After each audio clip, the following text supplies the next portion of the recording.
Auntie Claire, ikaw ang mag-aral kasi mali. Mali.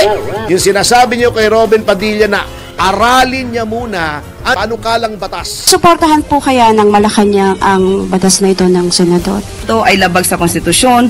So baka magsayang lang po ng oras at pera, pondo, si Senator Robin Padilla. Aralin po muna niya po ang nais niyang gawing batas. Yung iba kasi ang yung utak nasa talampakan. Ay, tama. Kayo po ang mag-aral, Auntie Claire. Basahin niyo po yung SJS na hindi nakaupo sa Inyodoro at baka maintindihan ninyo.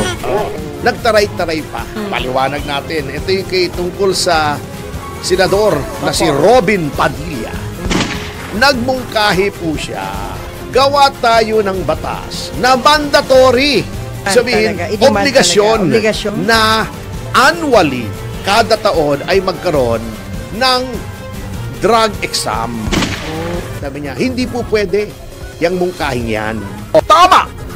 Hindi pwedeng gawing mandatory ang drug test sa lahat ng kandidato. Take note, kandidato for elective or appointive public positions. Ayun. Okay. Anong panukala ni Senador Padilla? Kandidato ba? Hindi.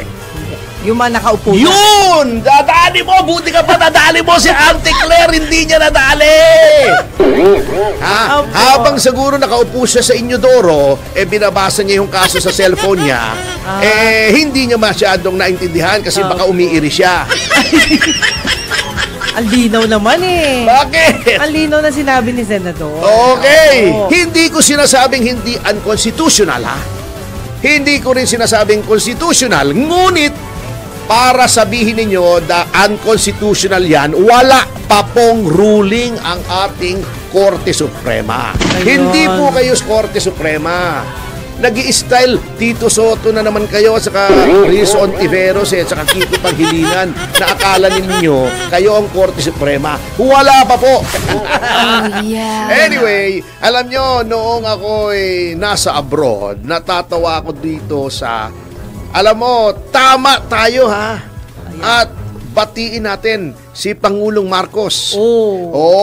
Palakpakan natin si Pangulong Marcos. Yay! Dahil hindi niya tinanggal si Claire Castro. Ayun. Ngayon ay may nakakatawa na namang sinabi. At naaaliw na naman ang buong sambayanang Naaliw ka na Pilipino. naman, Tony. Okay, di ba? Etong storya. Paliwanag natin. Ito yung tungkol sa senador na si Robin Padilla. Alam nyo, yung si Robin, although sinasabi nila hindi nakapagtapos, hindi po bang mangyan, matalino po yan. At more importantly, may puso. Opo. His heart is in the right place. Ayun. Yan. Sa Tagalog, yung kanyang puso ay nasa tamang lugar. Literal no? Oo. Ibig sabihin po, yung iba kasi ang puso ay nasa puwet. Ayun Yan, lang. oo, nasa talampakan. Ayun. Yung iba naman, yung utak nasa talampakan. Ayun. Yung mga public servants. Tama. Oo. Nagmungkahi po siya. Sabi niya, gawa tayo ng batas na mandatory. Ibig sabihin, Sa pilitan. hindi naman sa pilitan. Sa pilitan, baka naman kinakaladkad mo. Ay, Hindi naman naman. tama yun. Kinukuha mo yung buhok, kakalad ka rin mo. Hindi po. Oo, wag Whether yun, they wag like yun. it Kasi or not. pagka ginawa mo kay Harry Roque yun, hindi mo makakaladkad si Harry Roque. Yung buhok lang yan, makakaladkad mo Oo. Hindi, ibig sabihin Oo. in demand. Oo, ibig Demand sabihin, talaga. I-demand obligasyon, talaga. Obligasyon yun. ng isang public official Opo. maging halal man o hinirang or appointed na annually, kada taon ay magkaroon ng drug exam. Yan ang that's good. mungkahi. Panukalang batas ni Robin. Padilla. Okay. Bumanat agad si Auntie Claire. Ang sabi niya, nagyabang pa. Sana sinabi na lang niya ng maayos. Ewan ko kasi itong mga tao ni BBM kung bakit ubod ng yabang ang karamihan Nagtaray-taray pa. Sabi niya, hindi po pwede yung mungkahing yan. Sapagkat yan ay unconstitutional at yan ay sinabi na ng ating kataas-taasang hukuman sa kaso ng Social Justice Society versus Dangerous Drugs Board. This is a 2008 case noong may bagong Dangerous Drugs Act. Inilagay doon mandatory testing for all candidates for elective and appointive positions. By virtue of that law, ang COMELEC ay naglabas ng implementing rules ng election code na lahat na magpa-file ng certificates of candidacy for elective positions, kasi hindi naman saklaw ng COMELEC yung appointed, ay kailangang mag-undergo ng drug test. Yan. Kinwestiyon, mga kababayan, ng mga civil society groups. And among those was yung Social Justice Society. Sinabi nila, unconstitutional yan, invasion of the right to privacy, etc. Sabi ng Korte Suprema, tama! Hindi pwedeng gawing mandatory ang drug test sa lahat ng kandidato. Take note, kandidato for elective or appointive public positions. Okay. Anong panukala ni Senador Padilla? Kandidato ba? Hindi. Yung mga nakaupo na. Yun! Dadali mo! Buti ka pa nadali mo si Auntie Claire, hindi niya nadali! Habang siguro nakaupo siya sa Inodoro, binabasa niya yung kaso sa cellphone niya, hindi niya masyadong naintindihan kasi baka umiiri siya. Ang linaw naman eh. Bakit? Ang linaw na sinabi ni Senador. Okay. Anong sinabi ng Korte Suprema kung bakit sinabi nila, they held na unconstitutional yung mandatory drug testings sa kandidato for elective or appointive officials. Dahil kandidato, hindi pa po, Auntie Claire, sila public official. Ayun. Sa mga tuwid bagay, not being public officials, sila ay mga pribadong mamamayan. At may right to privacy. Yan po ang kaibahan, Auntie Claire, ha? Okay, ano ang panukala? Yung mga public officials na nakaupo na. Anong nangyayari kung ang isang pribadong mamamayan? Bakit ba ganito ako? Para kung tumutula. Galing kaya sa Batangas ay naging public official. Yan. Okay. Sila po ay nagiging subject na sa maraming batas na hindi applicable sa private citizens. Number 1, magiging subjected na sila doon sa constitutional provision. Constitutional provision na public office is a public trust. Yan. Di ba, Auntie Claire? Anong ibig sabihin yan? Hindi ka na pribado. Ikaw ay may pakialam na ang publiko, ang taong bayan sa mga ginagawa mo. Tama. Ibig sabihin ba yan ay wala ka ng right to privacy? Meron pa. Ngunit, mas maliit kaysa sa right to privacy ng pribadong mamamayan. Ehemplo, kapag ikaw ay public official, elected or appointed, taon-taon magsusumiti ka na ng statements of assets, liabilities, and net worth. Sal-en yun. Oo, i-reveal mo. Sasabihin mo na in a public document, pirmado mo, under oath.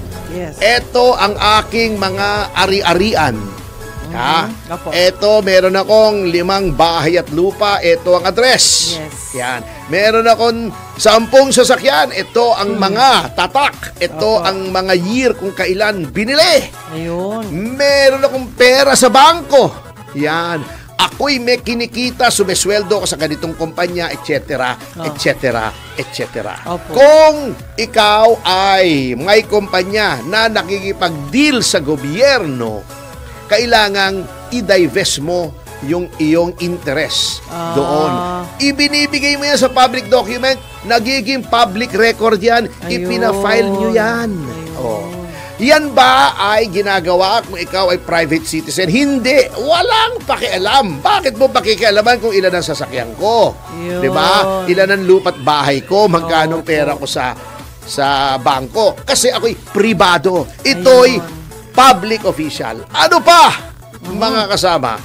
Magiging subjected ka rin doon sa civil code provision na dapat you should lead modest lives. Dapat hindi maranya ang iyong inyong pamumuhay. Ayun. Bakit? Sapagkat pagka maranya, baka iniisip ng mga tao, nagnanakaw ka sa gobyerno. Tama.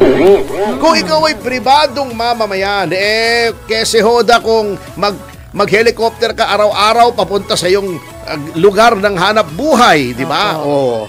Kese hoda ba kung naka Rolls Royce ka? Hindi. Kung puro designer clothes mula ulo hanggang paa, pati underwear mo, Louis Vuitton o Versace, walang pakialam kung pribado ka. Ayun. Pera mo yan, ngunit kung ikaw ay opisyal, kaya pera mo yan kaya hindi, ang batas ang nagsasabi, not only the civil law, but the Constitution, Ayun. na ang pamumuhay mo simple lang. Okay Opo. chill ka lang. Chill Huwag lang. kang mayabang. Eto pa. Kapag, di ba, meron tayong Secrecy of Bank Deposits Act. Opo. Hindi pwedeng kang piliting sabihin, ano ang bangko mo? Anong account number? Magkanong deposito? Magkanong withdraw mo? Itong the last 6 months, deposit Opo. withdraw. Tignan ko records. Kung private citizen ka, hindi maaari yan No. Nunca. Walang paki sila. Oh, wala kayong pakialam. Manawalan modo kayo. Manawalan uten na loob. Ano utin? Uten na loob. Di ba yung mga Kastila pag yung A nila E. Ganun? Lahat E, di ba? Menebestes, di ba? Menewelen ite nila. Uten na loob. Ayoko dyan. Uten na loob. Ngunit, Ngunit mga kapatid, opo. kapag ikaw ay public official at iniimbestigahan ka for graft and corruption, pwedeng orderan ng hukuman, ilabas mo ang iyong bank records. Pwede ring alamin sa lifestyle check ng ombudsman. Opo. Bakit ba ganito ito lang ang dineclare sa SALN? Isa lang ang bahay, pero ba't ang daming pinupuntahang bahay nito? Yo. At saka ba't ang daming pamilya? Meron sa Dasmariñas Village, meron sa Forbes Park, pero dineklara. Isa lang. Hindi, pwede kang imbestigahan. Ayun. Pwede kang pasundan lifestyle check. Bakit ang sinasabi mo, ang kinikita mo lang 100,000 isang buwan? Opo. Sweldo mo lang. Bakit ang dami mong sasakyan? Pwedeng ipalabas sa'yo ang iyong ari-arian. Oo, ari-arian! Bitinggit? Hindi. Huminga lang ako Mahirap magsalita ng mabilis Sige nga. Oo. Okay. Ang maliit o malaki, ang iyong arian, pwedeng ipalabas yan sa'yo. Isa pa many examples ito. Opo. Kapag ikaw ay nagdemanda ng libel, pag private person ka, malice is always presumed by law. Yung akusado ang magpapatunay, walang mali siya. Ngunit, kapag ikaw ay dinemanda ng public official ng libel o cyber libel, Opo. malice is not presumed. Ang burden of proof is on the public official na ipatunayan na may malice. Bakit? Kasi nga, ikaw ay public official. Ayun. Kita nyo, so yung zone of privacy mo ay sa public official ay lumiliit. Anong reason? Kasi sabi, alam nyo, Auntie Claire, sana nakinig kayo kung sinabi man sa inyo ng professor nyo. Hindi ko makalimutan yung sinabi sa akin ng aking professor, first year law. Opo. Si former Court of Appeals Presiding Justice Pompeo Diaz, na anak ng isa ring naging justice ng Court of Appeals, ng Supreme Court pala. Court, Oo, okay. matalinong tao. Opo. Sabi niya sa amin noon, batang-bata kami, do not just memorize the law. Itong sabi niya, know the reason for the law, because he who knows the law and knows not the reason for the law knows not the law at all. Yan. Ano ang reason kung bakit meron itong mga batas na ito na applicable lamang sa public official? Bakit? Dahil ba gusto nating magmarites? Kung ilan ang bahay, ilan ang lupa, ilan ang kotse, di ba? Magkanong pera sa bangko? Hindi. Sapagkat may interest ang publiko na malaman Yun. kung anong ginagawa ng mga ito na maaring makaapekto sa kanilang Posisyon. posisyon, yung discharge Discharge, yes. of their duties and functions as public official. Correct. Halimbawa, mayor. Magkano sweldo ng mayor? Sabihin na natin 100,000 a month. Di ko alam eh. Opo. Pero ang lifestyle niya, gumagastos siya ng 1 milyon, isang buwan, nagpapatalo sa kasino ng 1,500,000 isang buwan. Saan kinukuha? Baka nagnanakaw. Interested ang public na malaman kung ang isang tao, appointed or elected, ay magnanakaw sapagkat it affects the discharge of their functions. Okay. Okay. Pati private life, may code of conduct for public officials. Opo. Privado, halimbawa si Victor, maraming girlfriend. Pribadong mamamayan, wala tayong pakialam dyan. Buhay niya yan, di ba? Maraming asawa. Etong si Victor, wala tayong pakialam dyan. It's his life. Marami kang asawa, di marami kang biyanan. Pasensya. Ay, attorney! Pero, teka muna, patapusin mo sige, muna ako. sige, Pero, kapag ikaw ay public official, may pakialam ang taong bayan kung ikaw ay maraming asawa. Kahit personal mo na yan, bakit? Paano mo natutustusan lahat ng asawa mo? Siguro, nagnanakaw ka. Ipaalam mo sa amin kung nagnanakaw ka o hindi. Okay? Anong koneksyon doon sa mandatory drug test kung ikaw ay public official na? Sapagkat kung ikaw ay gumagamit ng droga, alam naman nating lahat, common sense, Anti-Claire. Ayaw natin yan. Affected ang pag-iisip mo. Sa di ba? decision. Congressman ka. Gumagawa ka ng batas, bangag ka. Oh. O hindi maayos yung magiging batas na gagawin mo. Pulis ka. Adik ka. Kung bakang mamaril ka bigla dyan. Kasi nasira na ulo mo sa shabu. Kung interesado ang taong bayan dyan. Because, again, public office is a public trust. Nakalagay sa konstitusyon. Yun po ang reason dyan. Bakit masyadong defensive si Claire? Ba't di niya alam? Hindi lang yun. Ang tingin ko, kaya ganyan siyang defensive, akala yata niya, ang tina-target yung presidente na naman. Bakit ba praning na praning sila pagdating sa hair follicle test? Ano bang meron? Kung yung police, di ba drug test yan? Correct. Di ba may drug test yan? Bakit ang presidente, ang vice-presidente, ang mga senador, ang mga congressmen, bakit hindi dapat i-drug test? Kung ang vice-presidente, adik, maaaring pumalik sa presidente, dapat malaman Ganun natin kung Tama. anong pag-iisip, Tama, baka nasira na ulo niyan. Kung yung presidente, yung Ganun din. decision, ang presidente pa naman napakalawak ng powers. Correct. Pwede ka mag-declare war, pwede ka mag-declare ng martial law, di ba? Opo. Kung may amats ka, hindi ko sinasabing si Pangulong Marcos, ha? Opo. In general. In general. Pangulo ka, may amats ka. Paktay. Pag sabi mo, amats mo, tinawag mo yung may nagsumbong sa'yo, Sir, yung mga Chinese, binubuli na naman tayo. Ganon, may amats ka. Paputukan nyo ng kanyon yan. Tama. Ilubog nyo yung mga barko. Luko-luko yung mga inchik na yan. Opo. Di nagkakirap tayo. Yun. Yun po, Anti-Claire, ang reason. Sa Amerika nga po, pag nagpapacheck up ang presidente, sinasabi sa publiko kung anong naging resulta. Di ba? Binabatikos nga si Biden kasi meron palang cancer, hindi naman sinasabi. Oh.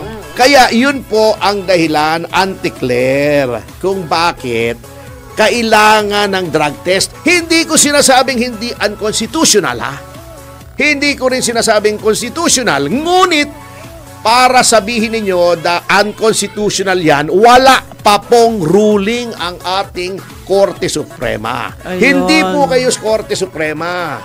Nag-i-style Tito Soto na naman kayo at saka Rizzo Ontiveros at saka Kiko Pangilinan na akala ninyo kayo ang Korte Suprema. Wala pa po. Number 2, Auntie Claire, ha?